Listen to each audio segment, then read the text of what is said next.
Good morning to all, welcome back.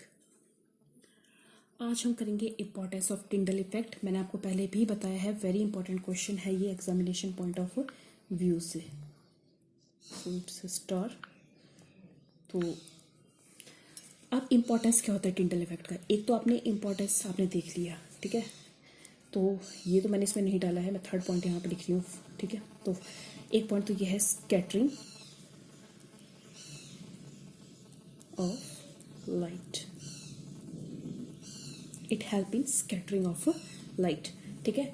Light की scattering में ये बहुत इंपॉर्टेंट रोल प्ले करता है। इसके अलावा आपको कैसे पता चलेगा कि पर्टिकुलर सॉल्यूशन ट्रू सॉल्यूशन है या कोलाइडल सॉल्यूशन है, ठीक है। तो इसकी भी आइडेंटिफिकेशन ये बहुत अच्छे से करता है, क्योंकि ट्रू सॉल्यूशन मतलब नमक का सॉल्यूशन, चीनी का सॉल्यूशन, नींबू पानी, ये सारे टिंडल इफेक्ट शो नहीं करेंगे। और आपका जो कोलाइडल सॉल्यूशन है, जैसे आपका हो गया मिल्क, ठीक है, मडी वाटर या मड से भरा हुआ आपका कीचड़ जो होता है, जो बहुत थिक होता है, ओके, तो क्रीम्स हो गई, तो ये आपके क्या करते हैं, टिंडल इफेक्ट शो करते हैं। सेकंड इसका इम्पोर्टेंस है कलर, ठीक है। तो कोलाइडल सॉल्यूशन का जो कलर होता है, this is colloidal solution. Colour of colloidal solution depend upon wavelength of light. तो ये वेवलेंथ ऑफ लाइट पे डिपेंड करता है, ठीक है। और कौन सी वेवलेंथ, जो डिस्पर्स्ड पार्टिकल स्कैटर्ड करेंगे, ये ध्यान रखना, ठीक है। मैंने क्या बताया कि टिंडल इफेक्ट से हमें ये पता लगता है कि स्कैटरिंग ऑफ लाइट शो करता है। कौन सी स्कैटरिंग ऑफ लाइट, ओके, तो वो स्कैटरिंग ऑफ लाइट जो डिस्पर्स्ड पार्टिकल, जैसे मैंने आपको बताया था, जैसे शाम को आपकी बाइक की लाइट क्यों चौड़ी हो जाती है, जो धूल के पार्टिकल हैं, जो धूल के पार्टिकल क्या हुआ उसमें, डिस्पर्स्ड फेज, ठीक है, तो वो स्कैटर्ड करते हैं। और फर्दर ये डिपेंड, और यहाँ पे WL लिखा है, तो WL is a wavelength further depend upon size of a particle, और वेवलेंथ साइज पर भी डिपेंड करती है। देखो, अगर कोलाइडल के पार्टिकल बहुत फाइन है, बहुत फाइन क्या, बिल्कुल बारीक है, कब होंगे वो बारीक, क्योंकि हम पता है साइज है 1 नैनोमीटर से लेकर 1000 नैनोमीटर तक। मानो उसका साइज है 2 नैनोमीटर, 3 नैनोमीटर, 4 नैनोमीटर, छोटा साइज है, तो ये बिल्कुल बारीक होंगे। और किसी का साइज है 885 नैनोमीटर, तो साइज थोड़ा बड़ा है। तो अगर कोलाइडल पार्टिकल का साइज बहुत बारीक है, ठीक है, जैसे for example this is your gold. जब गोल्ड का सोल बनाते हैं, गोल्ड का sol SOL is a solution. जब गोल्ड का सॉल्यूशन बनता है, ठीक है, जो उसको बड़ा बारीक पीस दिया जाता है, जैसे पार्टिकल का साइज 1 नैनोमीटर 2 नैनोमीटर के बराबर होता है, तो उस टाइम पे इसको हम क्या बोलते हैं, पार्टिकल साइज क्या होगा, बिल्कुल फाइन होगा, ठीक है। तो उस टाइम पे जो सॉल्यूशन होगा वो रेड कलर का होगा। पर जैसे जैसे आप उसका साइज बढ़ाते जाओगे, पार्टिकल का साइज मानो आपने अब कर दिया 900 नैनोमीटर, 901 नैनोमीटर, तो उस टाइम पे गोल्ड का जो सॉल्यूशन है वो, ठीक है, गोल्डन कलर का हो जाता है। तो इससे क्या पता चलता है, हम जो सोने के गहने पहनते हैं, ठीक है, तो उस सोने के गहने बनाने के लिए हमें कोलाइडल का पार्टिकल का साइज थोड़ा बड़ा करना पड़ता है, ताकि वो गोल्ड की तरह चमके। सेम केस आपका सिल्वर में भी होता है। तो ये हुआ है कुछ importance of colloidal solution. Next है आपका इलेक्ट्रिकल प्रॉपर्टी। अब एक और बात बच्चों, जो कोलाइडल सॉल्यूशन है वो इलेक्ट्रिसिटी की प्रॉपर्टी शो करते हैं, ठीक है। मतलब इलेक्ट्रिकल प्रॉपर्टी शो करेंगे, इसका मतलब वो उसमें क्या होगा, पॉजिटिव और नेगेटिव चार्ज भी होगा, ठीक है। और वही पॉजिटिव और नेगेटिव चार्ज क्या करते हैं, उसको नीचे सेटल डाउन नहीं होने देते। जैसे मैंने आपको कल भी बताया था, कल तो नहीं बताया था, जो भी थी प्रीवियस वीडियो जिसमें मैंने आपको बताया था कि हम क्या करते थे, हम FeOH थ्राइस को Fe3 पॉजिटिव में डालते थे, फिर FeOH थ्राइस के चारों तरफ Fe3 पॉजिटिव के मॉलिक्यूल्स इकट्ठे हो जाते थे। तो ये जो Fe3 पॉजिटिव के मॉलिक्यूल्स इकट्ठे हो रहे हैं, क्या कर रहे हैं, इलेक्ट्रिक फील्ड ही तो शो कर रहे हैं। तो ठीक है, तो इसकी एक और प्रॉपर्टी है कि ये इलेक्ट्रिसिटी शो करते हैं। And now very important question from examination point of view, ठीक है। इसमें आपसे पूछा जाता है कि कौन से पॉजिटिवली चार्ज सोल्स होते हैं, कौन से नेगेटिवली चार्ज सोल्स होते हैं, ठीक है। सोल्स मतलब सॉल्यूशन।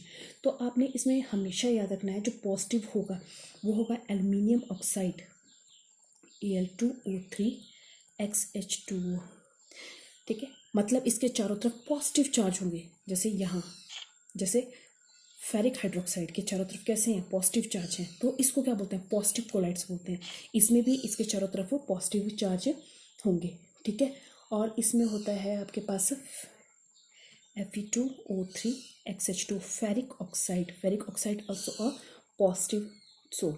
ठीक है, तो इसमें जो मैक्सिमम आपने याद रखने के लिए सिंपल सा है, इसमें आपने क्या करना है, ये कंबाइंड फॉर्म में है, मैक्सिमम कंबाइंड फॉर्म में होंगे। जैसे FeOH थ्राइस में देखो कैसा था, पॉजिटिव चार्ज है चारों तरफ। ठीक है, तो ये भी क्या है, पॉजिटिव कोलाइट हो गया।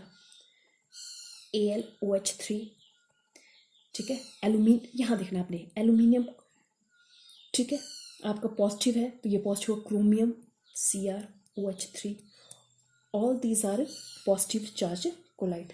ठीक है, और अदर पार्टिकल जैसे आपके पास है कॉपर, सिल्वर, देखो ये अकेले हैं, इनके साथ कोई सॉल्यूशन नहीं है, कोई ऑक्सीजन नहीं है। ठीक है, ओरियम, प्लेटिनम, ओरियम मतलब गोल्ड, ये सारे के सारे नेगेटिव कोलाइट्स होते हैं। तो पिछले से पिछले ईयर भी आपको क्वेश्चन आया था। ठीक है, जैसे आपको पूछते हैं गोल्ड, ठीक है, कौन सा कोलाइट्स है, तो ये आपके पास नेगेटिवली चार्ज कोलाइट है। या आपसे पूछ लिया जाएगा फेरिक ऑक्साइड कैसा कोलाइट है, it is a negative charge colloid से। या आपको 1 मार्क्स में क्वेश्चन दिया जाएगा, कोई एग्जांपल दो पॉजिटिव चार्ज कोलाइट का या कोई एग्जांपल दो नेगेटिव चार्ज कोलाइट का। तो यहाँ पे आपको दिया हुआ है पॉजिटिव और नेगेटिव चार्ज कोलाइट, और उसमें डिफरेंस क्या होता है ये भी दिया है। ठीक है, नेक्स्ट हमारे पास है इलेक्ट्रिकल प्रॉपर्टीज ऑफ कोलाइट्स में। ठीक है, 2 प्रॉपर्टी है, एक है आपके पास इलेक्ट्रोफोरेसिस और इलेक्ट्रोऑस्मोसिस। इसमें से इलेक्ट्रोफोरेसिस बहुत ज़्यादा इंपॉर्टेंट है क्योंकि ये एग्जाम में बहुत ज़्यादा पूछती है। ओके, ये सिर्फ 1 लाइन्स के हैं आपके पास, जैसे आपने जस्ट ये वाली लाइन लिखनी है। जब आप नोट्स देखोगे तो उसमें भी यही है, the phenomenon of movement of colloidal particle. ठीक है, तो इलेक्ट्रोफोरेसिस क्या होता है, आपको पता है कि कोलाइडल पार्टिकल क्या करते हैं, इलेक्ट्रिसिटी बिहेव करते हैं। कुछ के पास पॉजिटिव चार्ज होता है, कोई के पास नेगेटिव चार्ज होता है। जिसके पास पॉजिटिव चार्ज होगा वो पॉजिटिव कोलाइड्स होंगे, जिसके पास नेगेटिव चार्ज होगा वो नेगेटिव कोलाइड्स होंगे।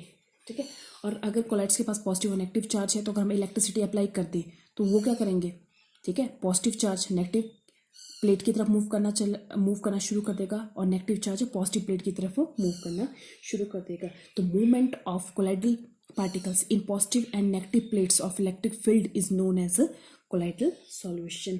फिर एक नेक्स्ट है आपके पास इलेक्ट्रोऑस्मोसिस, ये भी आपके पास इंपॉर्टेंट है। ठीक है, पर इतना ज़्यादा नहीं पूछा जाता जितना इलेक्ट्रोफोरेसिस पूछा जाता है। तो आपके पास ये क्या होता है, ठीक है, तो इसमें क्या है, इसमें भी मूवमेंट ऑफ कोलाइडल पार्टिकल है।